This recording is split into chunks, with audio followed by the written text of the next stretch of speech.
वियोग में बहुत दुखी हूँ। जबकि मैं कह चुका हूँ कि बेटी संसार में जो आया है वो उसका जाना अवश्य है। ये प्रकृति का नियम है, जो पैदा हुआ वो मरता जरूर है। लेकिन इस लड़की की समझ में नहीं आ रहा, कैसे समझाया जाए। तथागत बुद्ध ने विचार लगाया, ठीक है एक रास्ता बताई कि बेटी ठीक है, तुम्हारा बेटा जिंदा हो जाएगा।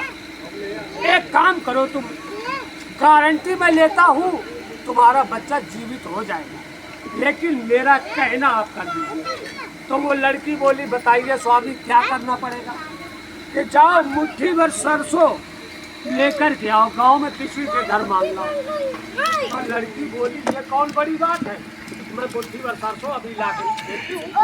लेकिन तथागत बुद्ध ने कहा, बेटी सरसों उसी घर के काम करेंगे, उसी घर से लाना जिस घर में कोई मरा नहीं तो सरसों काम नहीं करेंगे। तो वो किस्सा नाम की लड़की अपने गोदी में बेटे को लेकर के दरवाजे दरवाजे जा रही, कहती ओ बहनी, ओ जीजी हमें मुट्ठा भर सरसों दे दो। तो वो बहन बेटी जो निकली उस घर से सरसों लेकर के देव कहती, कहाँ बात है, अरे बुद्ध भगवान ने सरसों मंगाया, हमारा बेटा मर गया है। तो कह ले जाओ सरसों ले जाओ, तुम्हारा बेटा जिंदा रखना चाहिए है। हम आपकी मदद कर रहे हैं, सहयोग कर रहे हैं, सरसों कोई गरीब आदमी ले जाओ सरसों। फिर वो गुस्सा नाम की लड़की, एक बात बताओ, सरसों हम तभी लेंगे, सत्य बताओ तुम्हारे घर में कोई मरा तो नहीं। तो बोले आए बहनी की बात है, 6 महीना भाई हमारे ससुर खत्म हो गया, तो फिर सरसों नहीं। दूसरे घर गई, ओ अम्मा थोड़ा सरसों दे दो, हमारा लड़का मर गया है, हंसा ना वीडियो बनना सरसों से हमारा बच्चा जीवित हो जाएगा।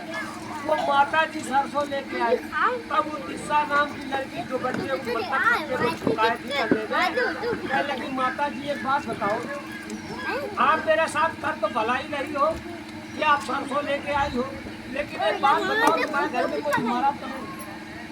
अरे क्या कहाँ बताओ, अब सरसों ही नरसों हमारे तुम्हारे सरसों नहीं था। तीसरे घर गई, उनसे सरसों मांगे तो वो भी सरसों मिले, लेकिन जब तीसरा ने पूछा तुम्हारे कोई मरा तो नहीं, तब वो कहता हमारा भाई खत्म हो गया। किस्सा नाम की लड़की को ऐसा गांव में पूरा घर गांव ना किसी घर में ऐसा जिस घर में कोई मरा नहीं। अब वो लेकिन तथागत बुद्ध ने कहा कि मैं बच्चा जीवित कर दूंगा गारंटी से, परंतु ऐसे घर से सरसों लाइए जिस घर में कोई मरा नहीं। अब ऐसा गांव में कोई घर नहीं मिला जिस घर में कोई मरा नहीं। तब वो बिना सरसों लिए अपने बच्चे को कंधे में झुकाया और तथागत बुद्ध के पास आ गए। कहने लगे, स्वामी आपने कहा था सरसों ऐसे घर से लाना कि घर में कोई मरा न हो। भगवान गांव का एक भी घर मैंने बाकी नहीं रखा, पूरे गांव के घर घर में गई सरसों मांगने, लेकिन हम लोगों ने यही बताया कोई सास मर गई, कोई बहन मर गई, कोई भाई मर गया, कोई बाप मर गया, कोई माँ मर गई। ऐसा कोई घर नहीं मिला जिस घर में कोई मरा न हो। तब तथागत बुद्ध कहने लगे, बेटी जब तुमने देख लिया कि पूरे गांव में ऐसा कोई घर नहीं है जिस घर में कोई मरा न हो, उन लोगों की तो आत्माएं हैं, वो लोग कैसे रह रहे हैं, वो लोग कितना बेचैन है बताइए। तुम्हें शांति से जवाब दिया कि बेटी हाँ प्यार से तो कहा है, नौकर में तो नहीं था, हाँ कहा प्यार से। बस बेटी ये दुख थोड़े दिन का होता है, अब जो संसार में आया है उसका जाना अति आवश्यक है, प्रकृति का नियम है। जो पैदा हुआ है वो मरेगा जरूर, ये प्रकृति का नियम है, इसको कोई टाल नहीं सकता। इसीलिए तुम्हें कहीं सरसों नहीं मिले, सरसों मिले लेकिन ऐसे बेदाग सरसों नहीं मिले जिस घर में कोई मरा न हो। ऐसे पाक साफ पवित्र सरसों आपको नहीं मिले, क्योंकि पूरे गांव में प्रत्येक घर में कोई न कोई मरा मिला। तो इसलिए बेटी जब हर घर में कोई मर चुका है तब तुम इतना वियोग और परेशान क्यों करती हो? जब बता चुका ये प्रगति का नियम जो आया वो जाएगा, तो इसलिए बेटी धैर्य से काम लो और ये वियोग छोड़ दो। तथागत बुद्ध की बात सुनकर के उस बेटी को एकदम ज्ञान हो गया, उसके नेत्र ज्ञान के नेत्र खुल गए और वो वियोग करना उसने छोड़ दिया।